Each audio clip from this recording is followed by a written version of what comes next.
তিনি আপনার সঙ্গে সঙ্গে গ্লাসটাকে আগিয়ে দিলেন।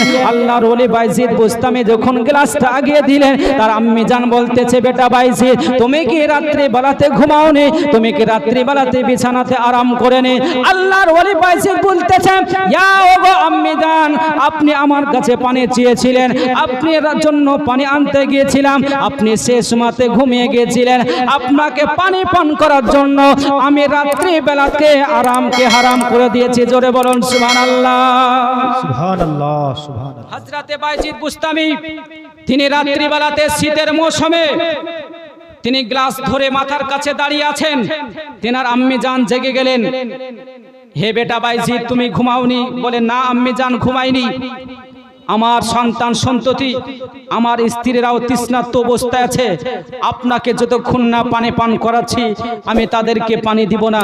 আল্লাহর ওলি হযরতে বাইজিদ বুস্তামি গ্লাসটাকে আগে বাড়িয়ে দিলেন, তেনার আম্মি জান পানি পান করলেন। পানি পান করার পরে আল্লাহর ওলি হযরতে বাইজিদ বুস্তামির আম্মি জান সেই রাত্রি বেলাতে আল্লাহর দরবারে তিনি হাত তুলে দোয়া করলেন, ওগো আল্লাহ পাক, আমার সন্তান যে আমাকে খুশি করার জন্য শীতের মৌসুমে আজকে আরাম হারাম করে দিয়ে সে আমার জন্য পানি নিয়ে এসেছে, আমাকে পানি না পান করিয়ে তার সন্তান সন্ততিকে, তার স্ত্রীদেরকে পানি পান করায়নি। ওগো আল্লাহ পাক, আপনি আমার এই সন্তানকে জামানার মধ্যে সবথেকে ওলিয়ে কামিল বানাবেন, জামানার মধ্যে সবথেকে বড় ওলিয়ে মুর্শিদ বানাবেন। আল্লাহ পাক তিনার দোয়াকে কবুল করলেন এবং সেই সময়তে রব্বে কাবার কসম করে বলি যে আল্লাহর ওলি হযরতে বাইজিদ বুস্তামিকে আল্লাহ পাক সবথেকে ওলিয়ে কামিল বানিয়েছিলেন। জোরে বলুন সুবহানাল্লাহ, সুবহানাল্লাহ। এ হলো মায়ের দোয়া, এ হলো মায়ের দোয়ার পাওয়ার। যে আল্লাহ পাক যে মায়ের যদি আপনার দোয়া করে, আল্লাহ পাক সে দোয়াকে কখনো রদ করেন না। পৃথিবীতে 3 প্রকার ব্যক্তি আছে। কত প্রকার আছে? 3 প্রকার আছে। যে 3 প্রকারের দোয়া আল্লাহ পাক কখনো ফিরায় না। তার মধ্যে প্রথম নাম্বার যে হয় সে হলো মাজলুম ব্যক্তি। মাজলুম যদি কোনো দোয়া করে আল্লাহর কাছে, আল্লাহ তাআলা সঙ্গে সঙ্গে সে দোয়াটাকে কবুল করে। আর যদি কোনো পৃথিবীর সরজমিনে কোনো মুসাফির ব্যক্তি সফর অবস্থাতে দোয়া করে, আল্লাহ পাক সে দোয়াকেও কবুল করে।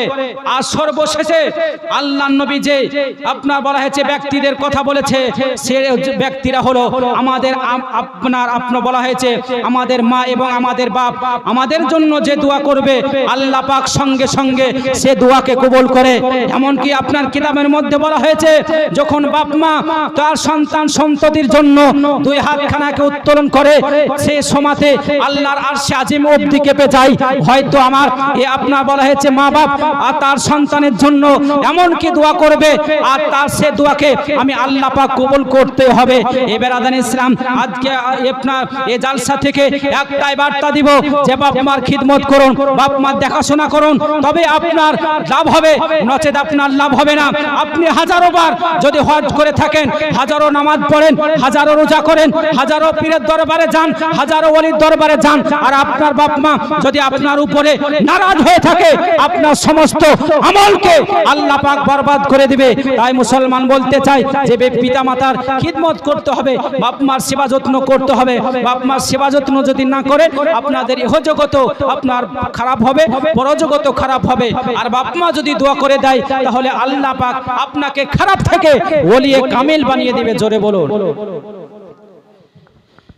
আমার বন্ধুগণ, বলার উদ্দেশ্য হলো বিশ্বনবী তিনি হাদিসের মধ্যে বলেন, হে আমার সাহাবীরা, তোমরা শুনে রেখে দাও, যদি তোমার বাপ মা তোমার উপরে নারাজ হয়ে যায়, তাহলে আল্লাহ জান্নাত তোমার জন্য হারাম হয়ে যাবে। আর যদি তোমার বাপ মা তোমার উপরে খুশি হয়ে যায়, তাহলে তোমাকে আল্লাহ পাক জান্নাতি বানাবে। আর বাপ মা দুয়াতে আপনার বলা হয়েছে খারাপ থেকে ভালো হয়ে যায়। আর বাপ মা দুয়ার ওসিলাতে আপনার কোশয় থেকে নবীর সঙ্গে জান্নাতি হয়ে যায়। জোরে বলুন সুবহানাল্লাহ। হযরতে মুসা আলাইহিস সালামের জামানায় একজন আপনার কোশই ব্যক্তি ছিল। এ কোশই ব্যক্তি সে দিনের বেলাতে মাংস আপনার করতো, মানুষদেরকে খাওয়াতো, মানুষদের কাছে বিক্রি করতো। সে কোশই ব্যক্তি হযরতে আপনার মুসা আলাইহিস সালামের সঙ্গে তিনি আপনার জান্নাতে যাবে। তিনি জান্নাতে যাবেন কিভাবে? আল্লাহর নবী মুসা আলাইহিস সালাম আল্লাহ পাকের কাছে আরজি করলেন, ওগো আল্লাহ পাক আপনি আমাকে জানিয়ে দেন যে আমার সঙ্গ সাথী জান্নাতের মধ্যে কে থাকবে? জোরে বলুন সুবহানাল্লাহ। আমার সঙ্গে জান্নাতে কে যাবে?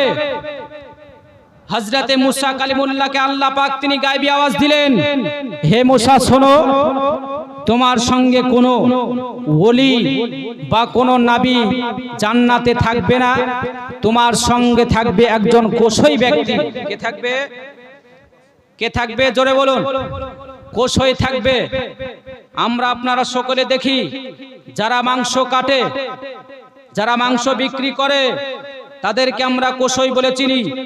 এই কোশই একজন ব্যক্তি মুসা আলাইহিস সালামের জামানাতে সে মুসা নবীর সঙ্গে জান্নাতি হওয়ার তার সৌভাগ্য হয়েছিল। জোরে বলুন সুবহানাল্লাহ। সুবহানাল্লাহ। তার কি কারণ ছিল? তার কি এমন মর্যাদা ছিল যে একজন জাম্মে গাফির নবী যাকে কালিমুল্লাহ উপাধি দেওয়া হয়েছিল, যে মুসা আলাইহিস সালাম আল্লাহ পাকের এতটা প্রিয় ছিলেন, যাকে কালিমুল্লাহ টাইটেল দেওয়া হয়েছিল, যে মুসা আলাইহিস সালাম আল্লাহ তাআলার সঙ্গে কথা বলতেন। এ মুসা আলাইহিস সালাম এতটা জালালি আপনার পয়গম্বর ছিলেন, তিনি যদি কোনো আপনার বলা হয়েছে কোনো জিনিসের দিকে একবার নজর করে দিতেন, সে জিনিসটা সঙ্গে সঙ্গে আপনার পড়ে ঝলসে যেত। এ মুসা আলাইহিস সালাম এতটা আপনার মর্যাদাবান নবী, এতটা আপনার মর্যাদাবান আল্লাহ পাক তিনাকে পয়গম্বর করেছিলেন। এ মুসা আলাইহিস সালাম তার সঙ্গে সামান্য একজন কোশই ব্যক্তি জান্নাতে যাবে, তিনি আশ্চর্য হয়ে গেলেন, ওগো আল্লাহ পাক আপনি বলা হয়েছে এমন কোন ব্যক্তিকে আমার সঙ্গে জান্নাত দিবে, এমন আপনার তার কি মর্যাদা, সে আমার সঙ্গে জান্নাতে যাওয়ার সৌভাগ্য পেয়েছে। এবার আদার মিল্লাত ইসলামিয়া হযরতে মুসা আলাইহিস সালামকে আল্লাহ পাক তিনি বললেন, হে মুসা পয়গম্বর, সে কোশই ব্যক্তিকে দেখতে চাও, চলে যাও অমুক গ্রামে। অমুক গ্রামে যাওয়ার পরে দেখবে সে কোশই ব্যক্তি, সে আপনার মাংস বিক্রি করতেছে, মানুষের জন্য সে আপনার মাংস কাটে, গ্রামে সে মাংস বিক্রি করে। আল্লাহর নবী হযরতে মুসা আলাইহিস সালাম তিনি চলতে আরম্ভ করে দিলেন। চলতে চলতে দেখলেন যে ওই ব্যক্তি সে মানুষের জন্য মাংস কাটে আর মানুষের জন্য বিক্রি করে। আল্লাহর নবী মুসা আলাইহিস সালাম সে ব্যক্তিকে নিজের পরিচয় দিলেন এবং বললেন যে আমি আজকের আপনার জন্য মেহমান, আজকে আপনার বাড়িতে আমি থাকতে চাই। মুসা আলাইহিস সালাম তিনি একটা জিনিসই দেখতে চেয়েছিলেন যে এমন কি আপনার সে ইবাদত করে, এমন কি আল্লাহর আরাধনা করে যে এর কারণে আমি নবী মুসার সঙ্গে সে জান্নাতে যেতে পাবে।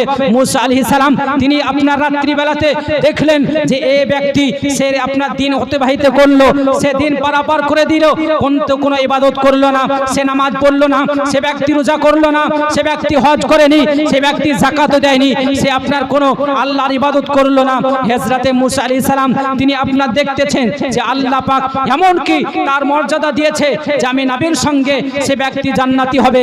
এ বেরাদার মিল্লাত ইসলামিয়া আল্লাহর নবী হযরতে মুসা আলাইহিস সালাম তিনি দেখতেছেন যে এই আপনার ব্যক্তি, হে কোশই ব্যক্তি, সে রাত্রি বেলাতে সে আপনার নিজের হাতে রান্না করলো, মাংস রান্না করলো, রুটি তৈরি করলো। রুটি তৈরি করার পরে তার আপনার ঘরের মধ্যে একজন বৃদ্ধা মা ছিল, একজন বয়স্কা মা ছিল। সে মাকে সে আপনার সে আম্মি জান সে চলাফেরা করতে পারে না, সে পায়ে হাঁটা চলা করতে পারে না, সে উঠে বসতে পারে না। সে আপনার কসাই ব্যক্তি নিজের হাতে রুটি তৈরি করে, নিজের হাতে মাংস তৈরি করার পরে নিজের হাতে মাংস রান্না করে তার আম্মি জানকে সে আপনার খাওয়াতে আরম্ভ করে দিল।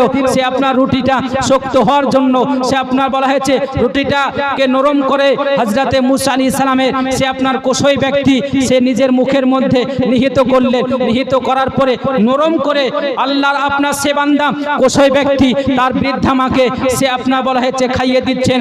মুসা আলাইহিস সালাম তিনি দেখলেন যে আজকে সে ব্যক্তি তার আম্মি জানকে খাওয়াচ্ছে, তার আম্মি জান সে আপনার উঠে বসতে পারছে না, সে আপনার শক্ত রুটি খেতেও পারছে না। সে আল্লাহর বান্দা কোশই ব্যক্তি দেখলেন যে আজকে পৃথিবীর সরজমিনে যে আপনার বলা হয়েছে সে কোশই ব্যক্তি তার মাকে খাওয়ালেন। তার মাকে খাওয়ানোর পরে সে আল্লাহর বান্দি সে আপনার বলা হয়েছে কোশই ব্যক্তির মা বলতেছে, বলে বেটা আজকে যে আমাদের বাড়িতে একজন বিখ্যাত আমাদের জামানার নবী এসেছে, তুমি তাকে বলা হয়েছে তার খিদমত করো, তুমি তার মেহমানদারি করো, তুমি তাকে খাইয়ে দাও। আল্লাহর নবী মুসা আলাইহিস সালাম সে জামাতে আপনার সমাতে তিনি বসে আছেন, এখন অবস্থাতে আল্লাহর নবী মুসা আলাইহিস সালাম যখন আপনার বসে আছেন, আল্লাহ পাকের সে বান্দা কসই ব্যক্তি খাওয়ানো সমাপ্ত করার পরে তিনি ফিরে আসলেন, আম্মি যান আপনি ঘুমিয়ে যান, রাত্রি হয়েছে, আপনি আরাম করুন। সে আল্লাহর বান্দি, সে আপনার বলা হয়েছে আল্লাহর দরবারে হাত তুলে দোয়া করলেন, ওগো আল্লাহ পাক আমার সন্তান অনেক পরিশ্রম করে, অনেক কাজ করে, আমার অনেক দেখাশোনা করে, ওগো আল্লাহ পাক আমার এই সন্তান আমার কসই ছেড়ে সে ব্যক্তি সে আপনার ভালো কাজ করতে পারে না, সে নামাজও পড়তে পারে না, সে রোজাও করতে পারে না। হে ওগো আল্লাহ পাক আমার এই সন্তানকে আপনি বলা হয়েছে জাহান্নামে দিবেন না, আপনি তাকে যদকে দিবেন না।